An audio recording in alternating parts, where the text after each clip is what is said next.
shit yet. How you guys doing? Great! Thanks for coming out. I want to tell you a story about a tradition that exists in my family, like more of a ritual.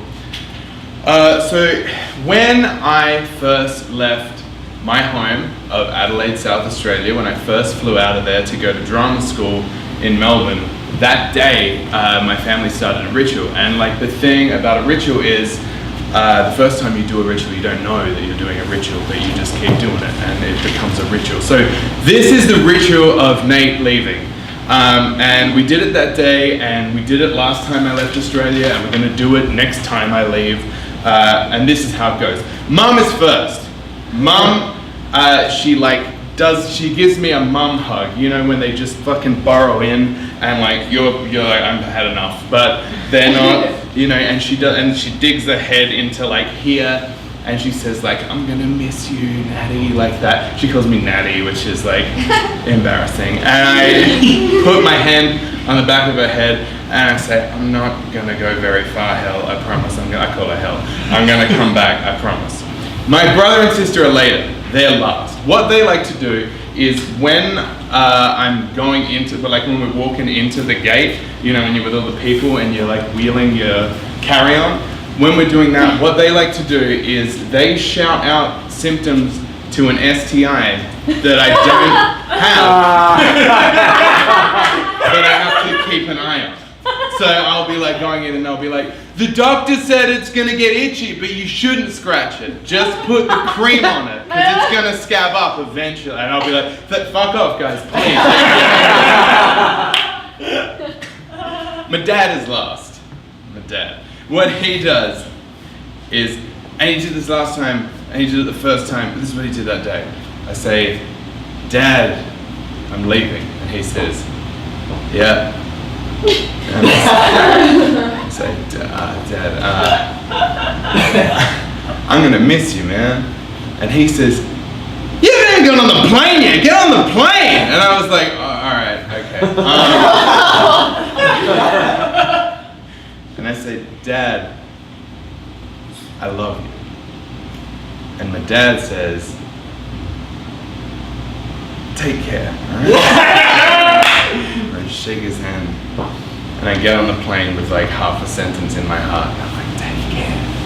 And I sit on the plane and I look out the window and I see the little town of Adelaide, like the only town I'd ever known at that point in my life. I'm 22. The only city I'd ever lived in, the city where my whole family lives in, the city that I grew up, that shaped me. And I watch it through the window and I see it get smaller and smaller and smaller. And then it's gone. And it's just me and clouds. And for the first time in my entire life, I'm alone. And I think to myself, did that fucker really say take care? What the fuck? My dad doesn't love me at all. And it goes through my head and I land just like devastated, like shit, 22 years, Dad hasn't been into me this whole time. Guys, I went to drama school after that. For 3 years I wore black clothes and pretended to be Steam and shit like that.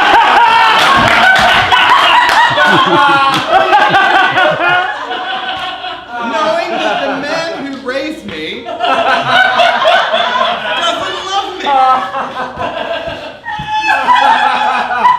3 years! Oh man, it's about to take a turn. So, I'm sorry in advance. So at the end of this, near the end of this 3 years of grattain be steam and bits of paper, my mom, true story, my mom calls me and she says, your grandfather, my dad's dad, he's passed away. Normal, half Italian, half Greek. So you know. Normal's passed away. You know, come back. You know, if only just come back for your dad. And I'm like, yeah. And I get on a flight. I'm gonna go back to Adelaide to be there for the funeral. And something's weird, like the whole time I'm on this flight, I can't cry. I'm trying, like, this sounds like bullshit, but I'm like willing myself to cry. I was like listening to Bon Iver, he just had an album come out, and I was like, yeah, it's okay. Like, I wasn't. I get off, and like, you know what a funeral's like. it's not great. Like, everyone wears black clothes and they try to make each other feel better, but they can't because someone's dead. And we were standing at the front of the funeral home, and the thing is, like, you're not meant to make your family be your pallbearer. That's just a thing you don't do because they're going to be too emotional, possibly. You don't want someone overcome with emotion carrying a heavy, what's this thing called? Casket? Casket, that's such a bad word for that. Coffin. However, I digress. We're outside of the funeral home. And see, Nono, I don't know why, but he decided he wanted us to carry him, like his family, the people that weren't supposed to.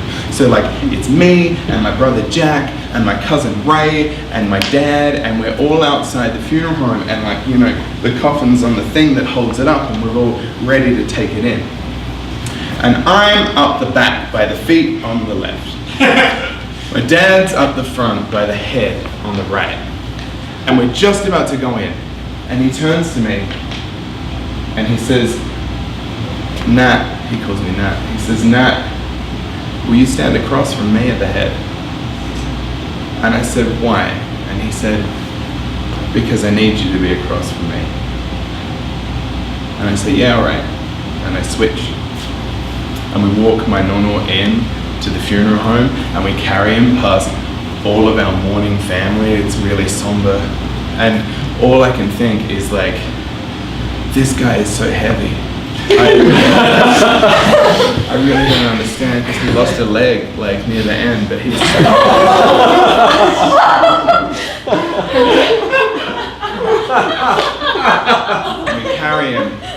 we carry him forward, and we get to the front, and the guys at the back peel off, and the guys in the middle peel off, and for a second it's just me and Nono and my dad.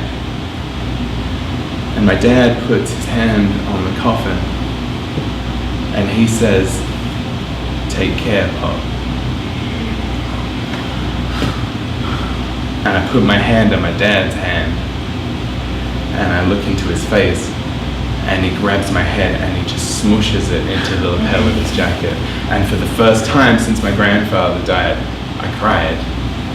And for the first time since I was a little boy, my dad held me until I stopped. Thank you, guys.